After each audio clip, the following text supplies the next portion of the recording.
हे सागर देव, एक माँ की पुकार सुन लीजिए।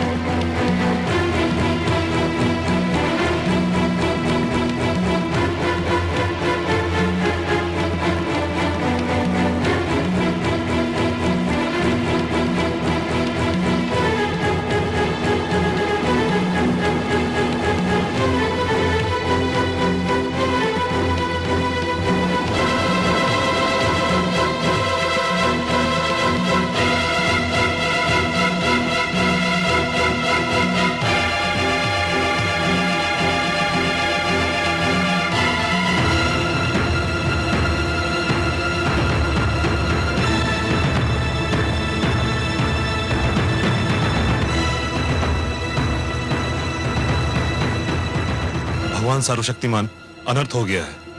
क्या हुआ? महारानी कायाधु राजभवन छोड़कर चली गई हैं। क्या? राजभवन छोड़कर चली गई? कहां चली गई?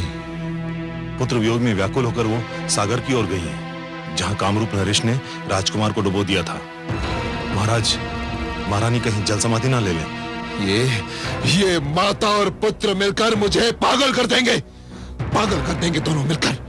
जाओ, रोको उन्हें। वो मेरे रोके नहीं रुकेंगी, केवल आप ही उन्हें रोक सकते हैं, और आपको उनको रोकना ही चाहिए, नहीं तो ये संसार क्या कहेगा महाराज। ठीक है, तुम मेरे साथ चलो और कुछ सैनिक भी ले लो।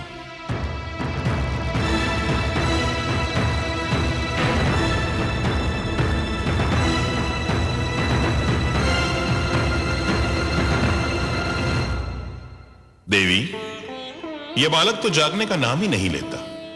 कब से सो रहा है, भला कब तक सोता रहेगा ये? बालपन की नींद है स्वामी, सो लेने दीजिए। आयु बढ़ती है, जीवन की चिंताएं और समस्याएं घेर लेती हैं, तब ऐसी नींद बहुत याद आती है। लोग तो तरस जाते हैं ऐसी नींद के लिए। आप सत्य कहती हैं देवी, पर बहुत सो चुका ये। अब इसे जागना होगा। कम से कम जागकर ये तो देखे कि इसके ननिहाल में इसका आदर सत्कार कैसा हुआ। मुझे खेद है पिताश्री। प्रणाम पिताश्री, प्रणाम माते। पिताश्री, मुझे खेद है कि आप अपने नाती का और अधिक आदर सत्कार नहीं कर पाएंगे। क्यों पुत्री? क्योंकि इसकी माता इसके वियोग में तड़प रही है। पुत्र प्रहलाद को उसके पास लौटने में और अधिक विलंब हुआ तो वो अपने प्राण त्याग देगी।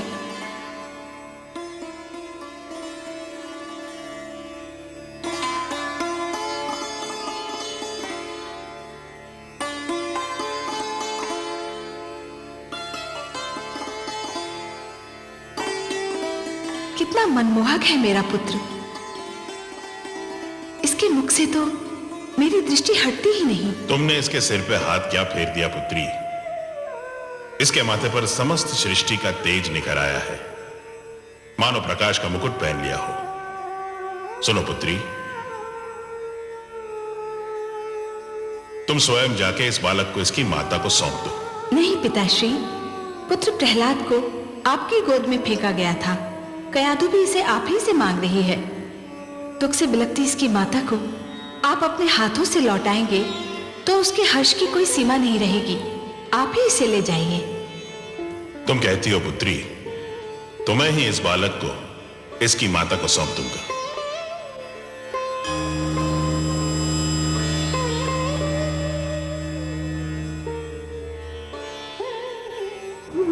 हे सागर देव, लगता है आपने अपनी सारी परंपरा को छोड़कर मेरे पुत्र की बलि स्वीकार कर ली है। मेरे लिए मेरे पुत्र के बिना जीवित रहना व्यर्थ है। आपको मेरी बलि भी स्वीकार करनी होगी। ठहरो पुत्री, तुम सत्य कहती थी, मैं भेंट नहीं स्वीकार करता। और फिर प्रहलाद तो मेरे दोहित्र समान है। लो, मैं तुम्हारा बेटा तुम्हें वापस लौटाता हूं। धन्य है आप धन्य है सागर देव। आपने मुझे मेरा पुत्र लौटाकर एक ममता की मारी माँ पर बड़ा उपकार किया है। मैं कैसे आपको धन्यवाद दूं? इसकी कोई आवश्यकता नहीं है पुत्री। एक माता को अपना पुत्र वापस लौटाना उस पर उपकार नहीं होता। यह तो हमारा धर्म है। हां, एक माता से उसका पुत्र छीन लेना अवश्य ये जघन्य अपराध है।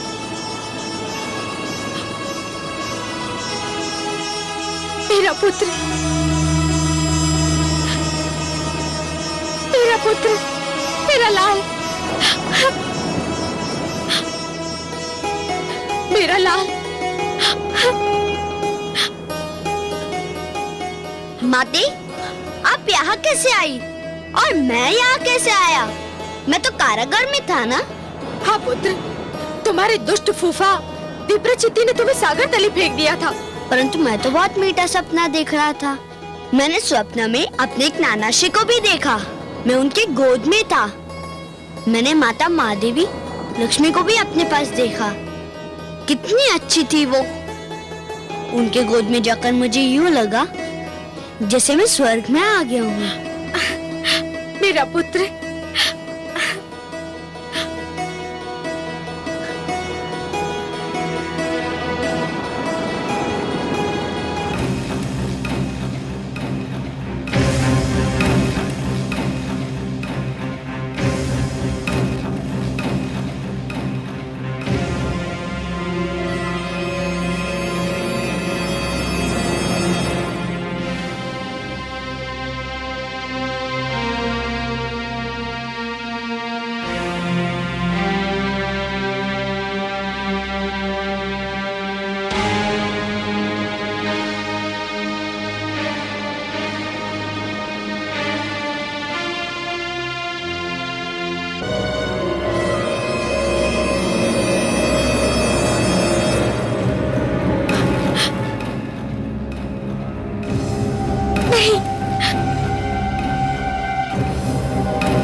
महारानी। नहीं। प्रणाम पिताश्री। दुष्ट, तुझसे पर्वत की ऊंचाई हार सकती है, अग्नि का ताप हार सकता है, समुद्र की गहराई हार सकती है, किंतु मैं तुझसे हार नहीं मानूंगा, कदापि नहीं मानूंगा। सैनिकों पकड़ से। रुक जाओ सैनिकों, यदि किसी ने मेरे पुत्र को हाथ भी लगाया तो मैं इसके और अपने प्राण एक कर दूंगी। मैं भी महान असुरा तारक के महाबली सेनापति जंबासुर के पुत्र कयादु हूँ। मेरे पास भी मायावी शक्तियाँ हैं। मैंने आज तक इन शक्तियों का प्रयोग नहीं किया, पर यदि कोई मेरे पुत्र के निकट भी आया तो आज मैं भी अपनी शक्ति दिखाकर इस शक्ति का प्रयोग करूंगी। देखते क्या हो, पकड़ लो इस धूर्त को। सावधान, आगे मत बढ़िए दैतेंद्र, आगे मत बढ़िए। रानी, हट जाइए मेरे मार्ग से। रुक जाओ दैतेंद्र, नहीं। रुक जाओ। प्रणाम गुरुदेव। गुरुदेव, आपने बहुत देर कर दी। आप होते तो मेरे साथ इतना बड़ा अनर्थ ना होता गुरुदेव। आपके ना होने से मेरे साथ क्या क्या ना हुआ। मेरा पुत्र मेरा सबसे बड़ा बैरी बन गया। मेरा उत्तराधिकारी मेरा महानतम विरोधी बन गया गुरुदेव। मैं जानता हूं दैत्येंद्र, मैं सब जानता हूं। तुम चिंता मत करो, अब मैं लौट आया हूं, सब ठीक हो जाएगा।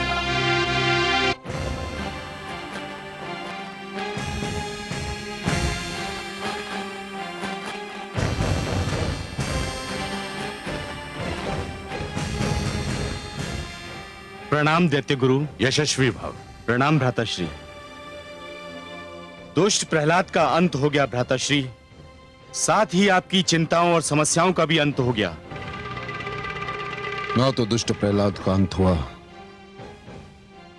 ना ही मेरी चिंताओं और समस्याओं का। वो पापी फिर बच निकला विप्रचित्ति, फिर बच निकला। तुमने जिस सागर में उसे फेंका था उसमें मेरी उमंगें डूब गईं, मेरी इच्छाएं डूब गईं, मेरी सारी योजनाएं डूब गईं। बस नहीं डूबा तो वो दुष्ट प्रहलाद उतर गया और एक बार फिर मैं मुंह ताकता रह गया। मैं भगवान हिरण्यकशिपु। धैर्य से काम लो दैत्येंद्र, इतना हताश होने की क्या आवश्यकता है? कैसे हताश ना हूं मैं गुरुदेव, कैसे हताश ना हूं। मैंने उस पर खड़क की बौछार करवाई, उसे ऊंचे पर्वत से नीचे फिकवाया, मैंने उसे विष दिलवाया, उसे अग्नि में जलवाया, और अब जब विप्रचित्त ने उसे मारना चाहा, परंतु वो दुष्ट ऐसे कठोर प्राण लेकर जन्मा है कि मरने का नाम ही नहीं लेता। मैं कहां तक धैर्य रखूं गुरुदेव, कहां तक धैर्य रखूं? यह सब इसलिए हुआ था कि मैं यहां नहीं था। संभवतः मैंने तब पर जाकर भूल की थी, परंतु अब मैं लौट आया हूं। अब प्रहलाद को मेरे हाथों में सौंप दो, मैं उसे संभाल लूंगा। मैं तो समझा था तुम दोनों मेरे योग्य शिष्य सिद्ध होगे, मेरी अनुपस्थिति में गुरुकुल को संभाल लोगे, परंतु तुम दोनों सर्वथा अयोग्य निकले। सब अनर्थ हो गया। हम क्या करते पिताश्री? राजकुमार प्रहलाद। प्रश्न प्रहलाद का नहीं है, प्रश्न है गुरुकुल के शेष विद्यार्थियों का। प्रहलाद तो राजकुमार है, परंतु तुम तो साधारण शिष्यों को भी नियंत्रण में नहीं रख सके। राजकुमार प्रहलाद ने विद्रोह की ऐसी ज्वाला फैलाई कि हम विवश हो गए। धिक्कार है तुम पर। मैंने तुम्हें कृत्या क्रिया किस दिन के लिए सिखाई थी? तुम्हें कृत्या का प्रयोग करना चाहिए था। कृत्या अगर प्रकट हो गई तो राजकुमार को मार डालेगी पिताश्री। और यदि प्रहलाद जीवित रह गया तो समस्त असुर लोक मारा जाएगा। जाओ प्रहलाद को गुरुकुल में आने का संदेश दो। किंतु गुरुदेव, इतना सब घट जाने के उपरांत क्या महारानी कयाधु अपने पुत्र को हमारे साथ आने भी देंगी? मैं महारानी कयाधु को अच्छी तरह से जानता हूं। वो पुत्र की शिक्षा के नाम पर कोई भी बलिदान कर सकती है।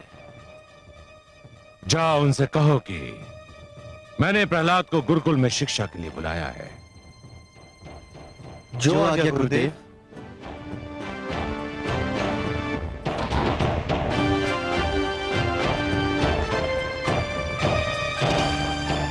हे कमल नयन, ये कृत्या क्रिया क्या है? कृत्या? कृत्या एक तांत्रिक क्रिया है महादेवी, दुष्क्रिया कहिए। क्या होता है इस क्रिया में? इस क्रिया में तंत्र विद्या की सहायता से एक राक्षसी को जन्म दिया जाता है, और वो राक्षसी उस व्यक्ति को मार देती है जिसे मारने के लिए उसे जन्म दिया गया हो। हाय मेरा पुत्र। हे कमल नयन, कोई सीमा भी है इन दुष्टों के अत्याचार की? हर जतन तो करके देख लिया इन दुष्टों ने मेरे पुत्र को मारने का, इनके मन को शांति नहीं मिली। महादेवी, जिस प्रकार नरक में चाहे जितने पापी डाल दीजिए पर नरक का पेट नहीं भरता, उसी प्रकार दुष्ट जन चाहे जितने दुष्कर्म कर लें, उनका भी मन नहीं भरता। परंतु हे सर्वेश्वर, क्या इस कृत्या क्रिया का कोई तोड़ नहीं है? है महादेवी, अवश्य है। कृत्या क्रिया का तोड़ स्वयं उसी क्रिया में निहित है। अर्थात? महादेवी, इस क्रिया द्वारा जिस राक्षसी को जन्म दिया जाता है, यदि वो राक्षसी अपने लक्ष्य को मारने में असफल हो जाए तो उन्हीं लोगों की हत्या कर देती है जिन्होंने उसे जन्म दिया था। मेरी कामना है कि ऐसा ही हो। महादेवी, यदि आपकी कामना विधाता के लेख से मेल खाती हो तो वो अवश्य पूरी होगी। भ्राता मर्ग, पिताश्री तो बहुत रुष्ट हैं। यह सब राजकुमार प्रहलाद का किया धरा है भ्राताशण। उन्हीं के कारण हमें यह फटकार सुननी पड़ रही है।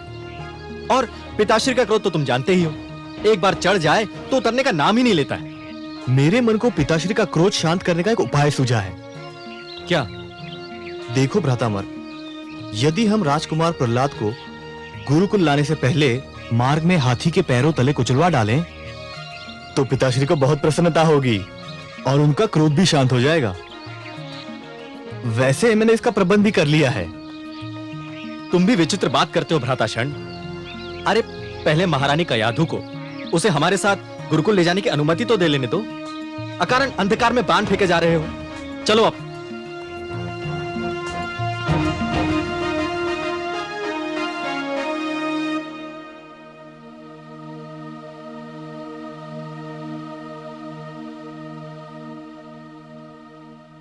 महारानी की जय हो। असुरों के गुरुकुल से गुरुजन शंड और अमर्क आपसे मिलने आए हैं। शंड और अमर्क? अब वे यहाँ किस लिए आए हैं? वे कहते हैं कि उनका आपसे मिलना आवश्यक है।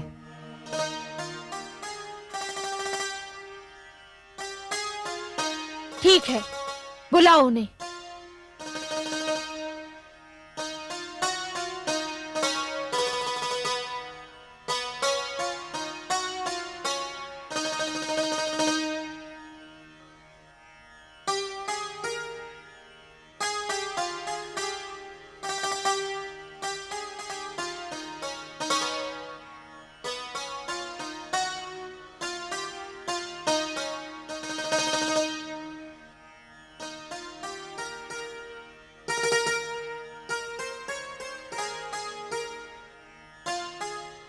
प्रणाम महारानी। राजमाता की जय हो। प्रणाम गुरुजन। कहिए, कैसे कष्ट किया? आप तो जानती हैं कि दैत्य गुरु शुक्राचार्य अपनी तपस्या से लौट आए हैं। हाँ, मैं मिल चुकी हूँ उनसे। पिताश्री की इच्छा है कि राजकुमार प्रहलाद की शिक्षा अधूरी न रहे। किस शिक्षा की बात कर रहे हैं आप? उस शिक्षा की जिस शिक्षा में मेरे पुत्र को कोई रुचि ही नहीं है। आपको तो अनुभव हो चुका है गुरुजन। तब बात और थी महारानी। राजकुमार प्रहलाद की शिक्षा का भार हमें सौंपा गया था और आपको तो ज्ञात है कि हम दोनों को उतना अनुभव नहीं था, परंतु अब पिताश्री शुक्राचार्य स्वयं लौट आए हैं। तो क्या हुआ? क्या अंतर आएगा उनके आने से? पिताश्री की शिक्षा देने का ढंग बहुत अनुपम है महारानी। वे स्वयं शिक्षा देंगे तो संभव है राजकुमार प्रहलाद कुछ संभल जाए और भगवान हिरण्यकश्यपु का क्रोध भी कुछ कम हो जाए। राजकुमार की शिक्षा अधूरी रह गई और अधूरी शिक्षा अच्छी नहीं होती महारानी। मेरा मन तो नहीं करता, परंतु लगता है आप दोनों ने मेरी दुर्बलता पहचान ली है। मैं अपने पुत्र को पूर्णतया शिक्षित देखना चाहती हूँ। तो फिर देर काहे की? बुलाइए उन्हें। हम पिताश्री के आदेश पर उन्हें अपने साथ गुरुकुल ले जाने आए हैं। पर मेरे पुत्र की सुरक्षा का क्या होगा? वो पिताश्री की रक्षा में रहेंगे और फिर हम भी तो हैं। आप तो जानती हैं कि वे जब तक हमारे साथ गुरुकुल में थे हमने उन्हें कोई कष्ट नहीं होने दिया।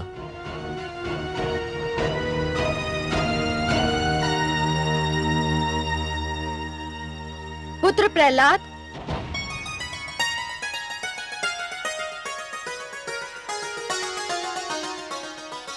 प्रणाम गुरुजन।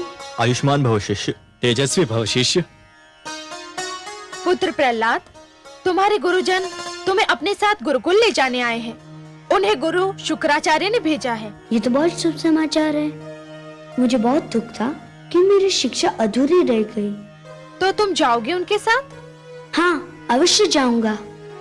पुत्र, तुम्हें भय नहीं लगता?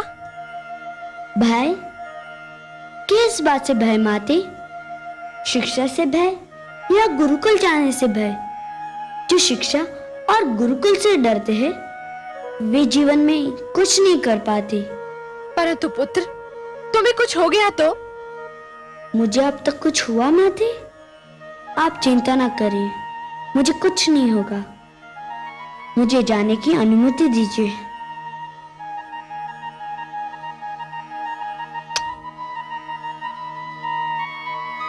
आयुष्मान भव पुत्र। चलिए गुरुजन, मैं गुरुकुल जाने के लिए बहुत व्याकुल हूँ।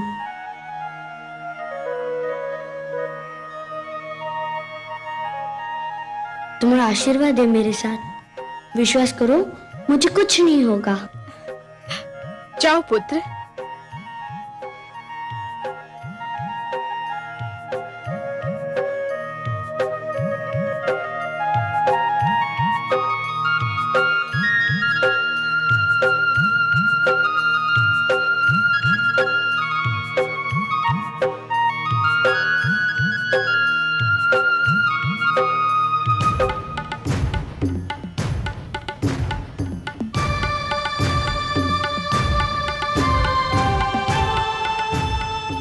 प्रणाम गुरुवर।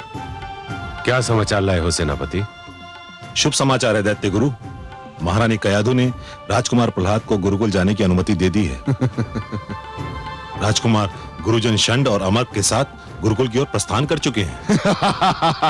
शुभ समाचार, अत्यंत शुभ समाचार। मुझे भय था हिरण्यकशिपु, कहीं महारानी कयाधु ममता की भावना के अधीन होकर प्रहलाद की राह ना रोक ले। पर दैत्येंद्र, यह तो आपके लिए अत्यंत शुभ समाचार है कि उन्होंने ऐसा नहीं किया। अब आप सब कुछ मेरे ऊपर छोड़ दीजिए। या तो मैं प्रहलाद को सीधी राह पर ले आऊंगा या सदा सदा के लिए आपकी राह से हटा दूंगा।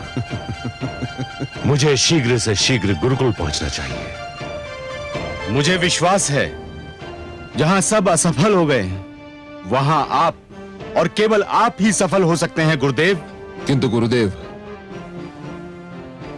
मुझे तभी विश्वास होगा जब मैं उस दुष्ट प्रहलाद की मृत्यु का समाचार आपके मुख से सुनूंगा। मेरे गुरुकुल में जाने की देर है, समाचार आने में देर नहीं लगेगी।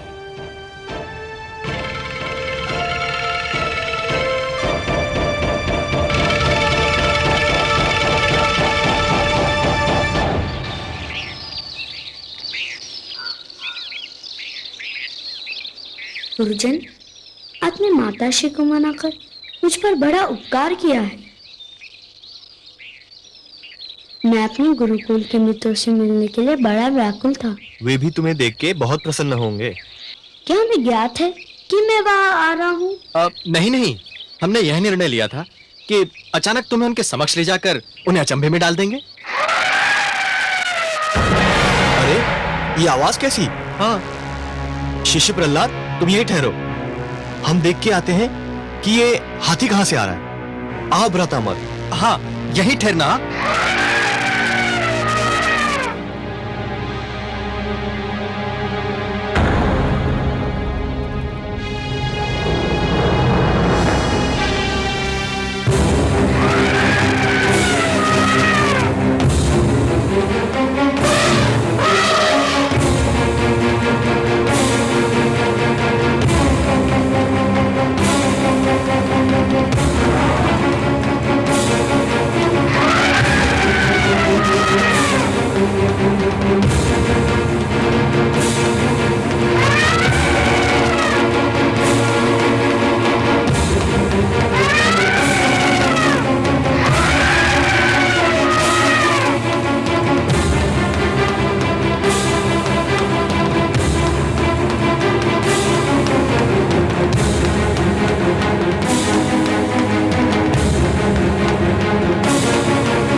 देखा आपने कमल नयन, मेरा पुत्र कितना निडर है, हाथियों से भी नहीं डरा।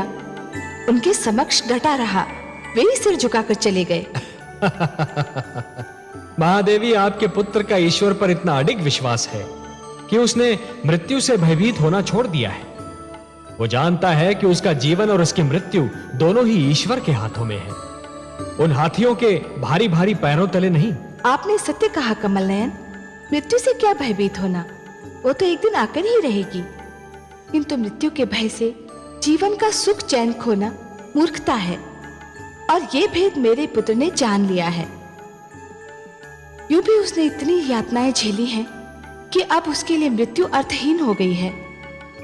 इसीलिए तो उसने मृत्यु से भयभीत होना छोड़ दिया है। महादेवी, जो मृत्यु से डरते हैं वो जीवन जीने के लिए सिद्धांतहीन समझौते करने लगते हैं, और ऐसा सिद्धांतहीन जीवन मृत्यु से भी बुरा होता है। महादेवी, इतिहास साक्षी है कि जीतते तो वही हैं जो मृत्यु के भय पर विजय पा लेते हैं, और सिद्धांतहीन जीवन जीने वाले तो कायर होते हैं। महादेवी, जैसे ये षंड और अमर्क, मुझे तो इनकी कायरता पर हंसी आ रही है। गुरुशान, गुरु अमर, कहाँ है आप?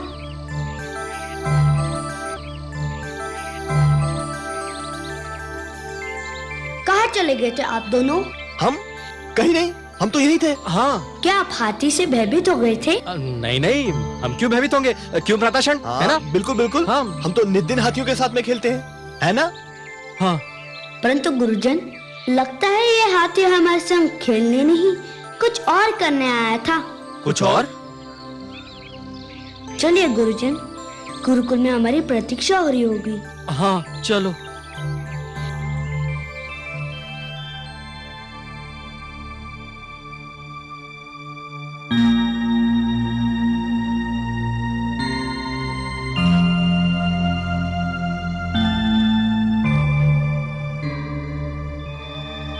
प्रणाम पिताश्री। प्रणाम गुरुदेव।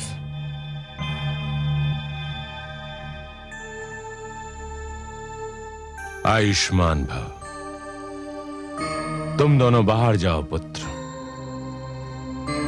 मुझे शिष्य प्रहलाद से एकांत में बात करनी है।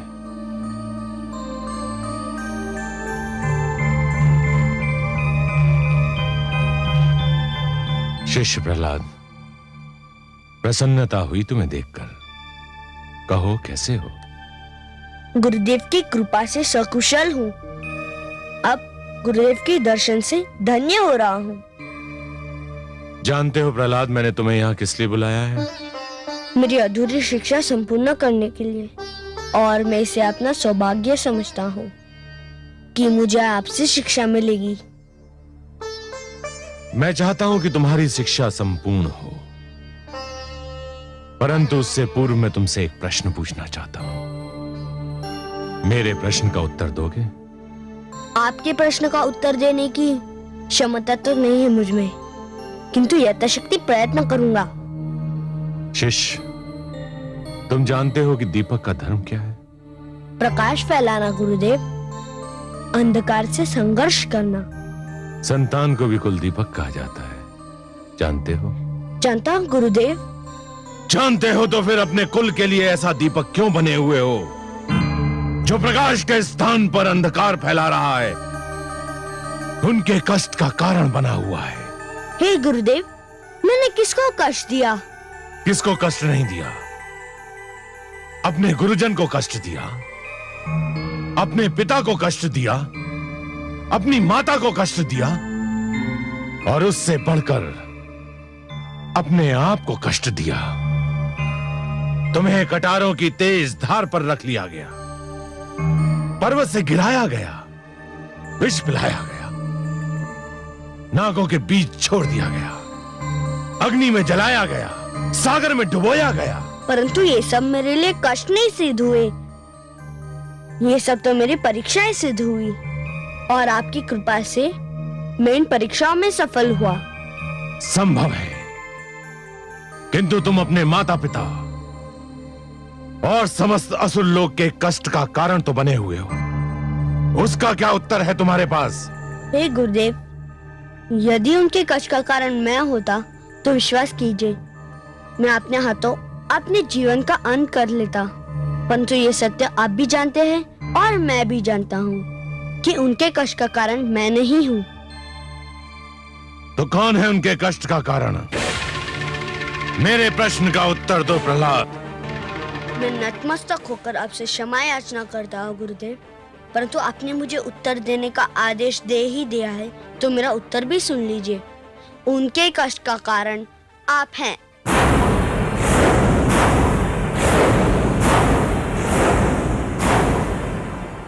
मैं? हाँ, हे गुरुदेव, आप मुझे क्षमा कीजिए, किंतु आपने अपना गुरुधर्म बुलाकर सबको कष्ट में डाल दिया। क्या बक रहा है धूर्त? मैंने अपना गुरु धर्म बुला दिया है? कैसे? हे गुरुदेव, आपने अपने अहंकार के वश देवताओं और असुरों के बीच मतभेद की दीवार खड़ी कर दी। प्रहलाद! सत्य कड़वा होता है गुरुदेव, परंतु क्या ये सत्य नहीं कि आपने अपने पद की रक्षा के लिए असुरों को देवताओं से लड़ा दिया? आपको हर पल अपने अपमान का ध्यान रहा, हमारे कल्याण का नहीं। आप स्वयं व्रत करते हैं पर असुरों को व्रत करने से रोकते हैं। आप स्वयं तप करते हैं पर असुरों से कहते हैं कि वे दूसरों का तप भंग कर दे। आपने शिक्षा को विभाजित कर दिया है। अपने पुत्रों और राजकुमारों के लिए शिक्षा के कुछ और नियम बनाए और साधारण असुर बालकों के लिए कुछ और। एक गुरुदेव, गुरु वो होता है जिसके चरण छूते ही मन में ज्ञान का उजाला फैल जाता है, परंतु आप कैसे गुरु है जो आपके चरण छूता है उसके मन में अहंकार का अंधकार डेरा जमा लेता है। बंद कर ये विषैला प्रलाप। नहीं गुरुदेव, आज सुन ही लीजिए, कह लेने दीजिए मुझे अपने मन की बात। मेरे पिताश्री ने ईश्वर होने की घोषणा कर दी। अब चाहते तो उन्हें रोक भी सकते थे, उन्हें अंधेरों में भटकने से बचा सकते थे, परंतु आपने उन्हें और उकसाया, उन्हें और बढ़ावा दिया, और अब वे इतने दूर जा चुके हैं कि उनका लौटना संभव नहीं। दुष्ट बालक, मेरे मन में तो आता है कि मैं इसी क्षण तेरा गला दबाकर तुझे मार डालूं। तो दबा दीजिए गुरुदेव, आपके हाथों मुझे मृत्यु प्राप्त हुई तो मैं इसे अपना सौभाग्य समझूंगा। अवश्य प्राप्त होगी दुष्ट, अवश्य प्राप्त होगी। मैं तेरे सिर पर काल की छाया मंडराते देख रहा हूं। हट!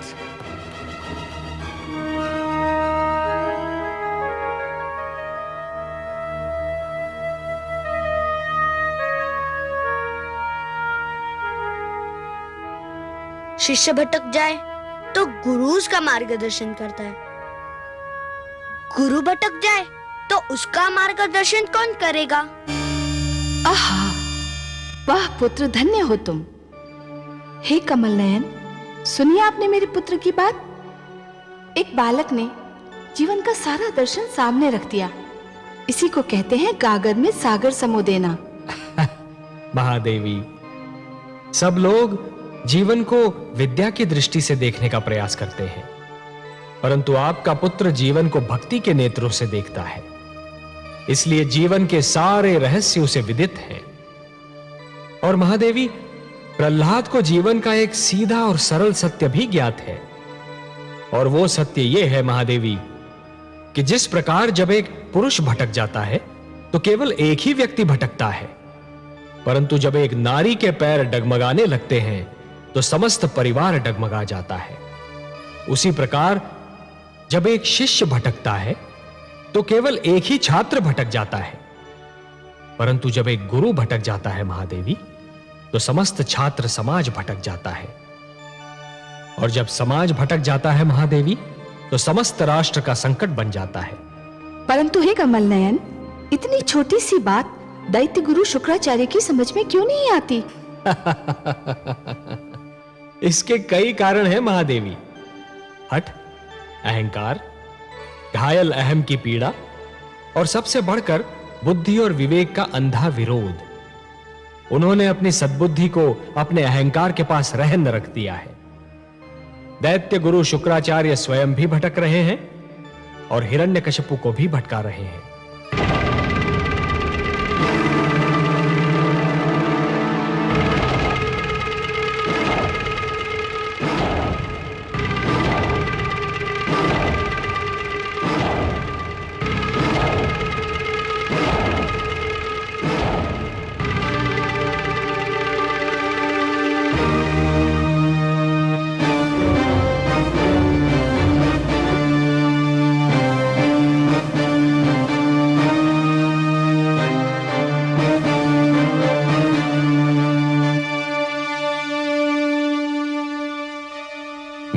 नहीं आ रही है दैत्येंद्र? नहीं गुरुदेव, जब तक वो दुष्ट प्रहलाद जीवित है, मेरी आंखों में नींद कहां? वो मुझे हर पल व्याकुल करता रहता है गुरुदेव। तो समझ लो तुम्हारी व्याकुलता का अंत हो गया। चैन की नींद सो जाओ दैत्येंद्र। अब तुम्हारी निद्रा में कोई विघ्न नहीं डालेगा। मैं समझता था मैं प्रहलाद को समझा लूंगा, उसे सीधी राह पर ले आऊंगा, परंतु यह मेरा भ्रम था। जिसने मृत्यु से मैत्री कर ली हो, उसे जीवन का संग नहीं सुहाता। मैं उसका वध करके ही तुम्हारे पास आता, परंतु वो तुम्हारा पुत्र है, तुम्हारा कुलदीपक है, तुम्हारे शरीर का अंग है। इसलिए मैं तुम्हें यह बताने आया हूं कि मैंने उसका वध करने का निर्णय कर लिया है। सुंदर, अति सुंदर गुरुदेव। हां शिष्य, मैं तुमसे यही कहने आया हूं कि तुम्हारा पुत्र भोर का सूर्य नहीं देख पाएगा। जाओ, चैन की नींद सो जाओ। धन्यवाद गुरुदेव, आपको कोटि कोटि धन्यवाद। मुझे तुम पर गर्व है शिष्य कि तुम मसुर लोक के लिए और अपनी प्रजा का धर्म बचाने के लिए अपनी संतान को भी त्याग सकते हो।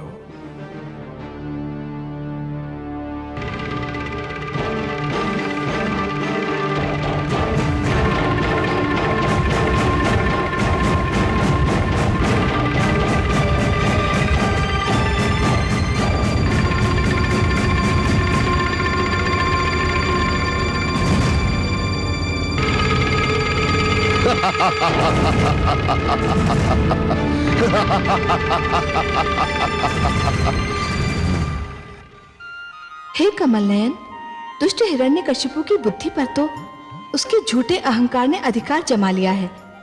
अपने ईश्वर होने के मद में वो कब का भूल चुका है कि वो प्रहलाद का पिता भी है। परंतु दैत्य गुरु शुक्राचार्य को क्या हो गया है? वो तो 2 पुत्रों षंड और अमर्क के पिता भी हैं। वो किसी के पुत्र का वध करने की बात कैसे सोच सकते हैं? उनका पितृत्व क्यों खो गया है? क्रोध के कारण महादेवी, क्रोध के कारण। जिस प्रकार अग्नि सूखी लकड़ी को सरलता से जला देती है, उसी प्रकार क्रोध सुंदर भावनाओं को सहजता से भस्म कर देता है। हे नारायण, दैत्य गुरु शुक्राचार्य तो विद्वान हैं, तो फिर वो ये क्यों भूल गए कि क्रोध विवेक का शत्रु है? उसे भूलने का कारण है उनका मुझसे वैर। वो मेरे विरोधी हैं, इसलिए मेरा विरोध करने की धुन में वो विवेक तो क्या स्वयं को भी भूल गए हैं। मेरा विरोध करने की भावना उनकी विद्वत्ता पर भारी पड़ चुकी है महादेवी। और अब दैत्य गुरु शुक्राचार्य कोई भी सीमा पार कर सकते हैं। आश्चर्य है, क्या दैत्य गुरु शुक्राचार्य ये भी नहीं जानते कि सीमा से अधिक विरोध अपने ही दुख का कारण बन जाता है? नहीं जानते महादेवी, दुर्भाग्य से वो इस सत्य को नहीं जानते, पर अतिशीघ्र जान जाएंगे। दैत्य गुरु शुक्राचार्य जिस पथ पर पग धरने जा रहे हैं, वहां उन्हें अश्रु और रक्त की धाराओं के अतिरिक्त और कुछ नहीं मिलेगा।